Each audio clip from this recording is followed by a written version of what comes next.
Mas vamos começar com os 4 princípios. Primeiro, você ventila um paciente e não um exame. Pô, Antônio, como assim? Você não ventila uma gasometria. Você não ventila uma radiografia. Você ventila um paciente, que é muito mais do que uma gasometria, que é muito mais do que um exame de imagem. Segundo princípio, que eu coloco para os meus alunos e quero que ele fique claro para eles. Você não atua na consequência, você atua na causa. Isso para o fisioterapeuta tem que ficar claro. Você não atua nos sinais e sintomas. Os sinais e sintomas está já dizendo, está demonstrando que tem algo errado. Você vai atuar na causa. Vou dar exemplos práticos mais para frente, mas tem que ficar claro. Você não atua no sinal e no sintoma, você atua na causa. É uma das coisas mais difíceis. Por quê? Porque você tem que identificar a causa.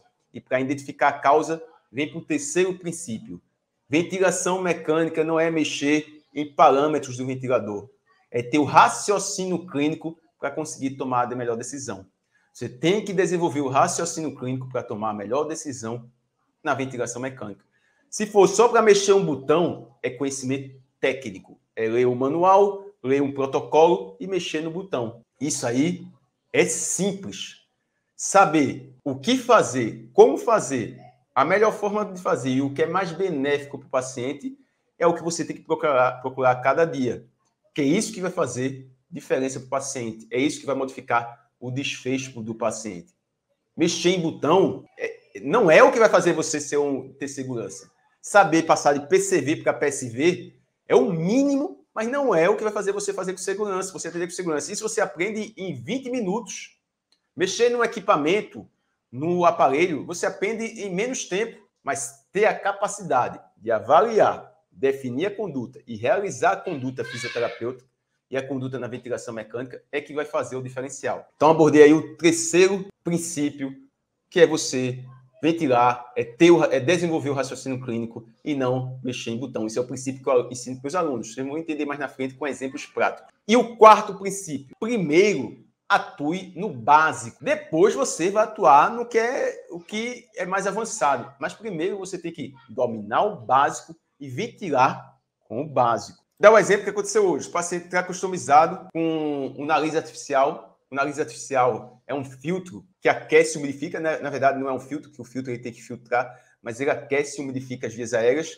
Quando a gente respira, a gente tem que deixar na temperatura ideal e umidificado para chegar no pulmão. Então, as vias aéreas superiores fazem isso. Quando o paciente está customizado, você tem que ter uma umidificação e aquecimento. E aí estava com filtro.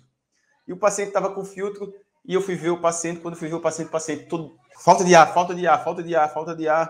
Tá passando mal, falta de ar. E algumas pessoas já tinham atuado no paciente. Eu só fiz isso. É o básico. Ter o conhecimento teórico, conhecimento prático, iniciativa e atitude. Veja, o paciente tinha o filtro encharcado com secreção. Pré-customizado, desmamado da ventilação mecânica e poderia fadigar a musculatura ventilatória e voltar para a ventilação mecânica porque não identificaram que era o filtro que estava encharcado. Então, o paciente estava em respiração espontânea, só foi tirar o filtro, o paciente melhorou, terapia desobstrutiva, retirada de secreção e voltou para outra, aquecimento e umidificação. Básico. Isso é o conhecimento básico. Que eu estou falando de um paciente que está fora da ventilação mecânica, que você vai pegar na ventilação mecânica. Um paciente que está na ventilação mecânica, fazendo padrão de obstrução no gráfico, e que você tem que fazer é trocar o filtro. E não ficar mexendo no ventilador, aumenta a delta de pressão, manobra de recrutamento, TGI, faz várias as condutas e não faz o básico. Então, esse princípio tem que ficar claro também. Primeiro, atue no básico. O básico é importante. Depois que você sabe o básico, aprende o básico, é que você começa a progredir.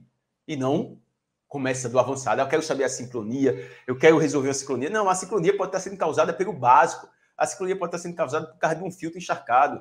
A sincronia pode estar sendo causada por causa de um escape no ventilador, um circuito está rasgado. A sincronia pode estar acontecendo porque o cuff está desinsuflado.